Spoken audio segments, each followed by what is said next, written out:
Wow, I'm so happy to be here. It's the last session, and some of you are still here. You're not getting ready to go to the party.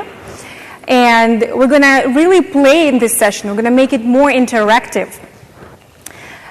Some of you will learn how to save on e-commerce operational costs and cut them by 650%. And also you will learn one thing that a lot of e-commerce marketers in US miss.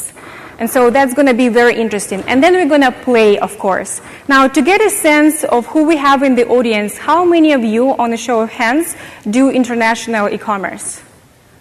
All right. And how many of you are small to medium-sized businesses making from 2 to 35 million? Great.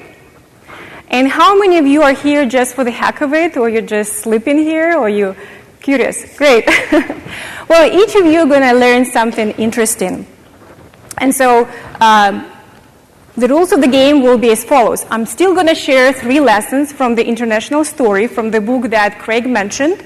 And then I'm going to have you come up with 2 or 3 applications for your e-store or maybe for your client's store.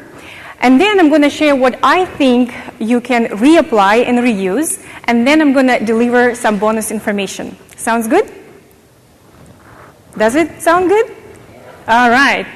So now, just to give you a little bit of context why we're talking about this. When I was working on my book last year, and I'm coming from big retail, Walmart and eBay, all I know is how to do enterprise-level e-commerce. But I wanted to really get to the basics and fundamentals, what it takes for small to medium-sized retailers to get to profit faster. They're dealing with different issues, and they know how to make it happen.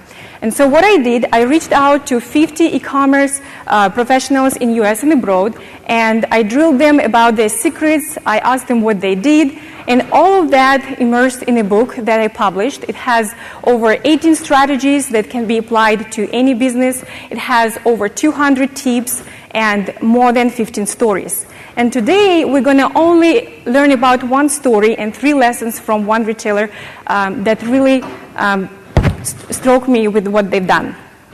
So, I would like you to meet Yaphi.com. It's one of the top e-commerce sites in India, within the top 10. They're making 35 million a year. That's what that's the last metric they had. They're selling jewelry, they're selling clothing, shoes, some housewares, and recently they also launched a marketplace. Have you heard about Yaphi before? All right. So the team is pretty agile and very technical, and they're a VC-funded startup. Now, just to give you a little bit of context, what does it take to do e-commerce in India? Well, you have really crazy challenges, 3 windmills, as I call them. First of all, the supply of e-commerce sites and brick-and-mortar stores is so high that you cannot really compete. You have so much competition, you cannot really compete and differentiate easy enough. And because of that, there is also aggressive discounting. So most of the time, customers can find something at 50% off or 60% off, and there are 2 or 3 or even 6 other merchants available for you to get. So imagine if you're a marketer, how are you going to do this? How are you going to have those people engage and respond to your promotions? Nobody's going to really pay attention. They know that this offer is going to be there from somebody else tomorrow and the other day. So if you can get that tree from, if you get this apple from a tree, as I try to see it, you're not gonna do anything, right? You're not even seduced into the experience. It's just there. You can take it.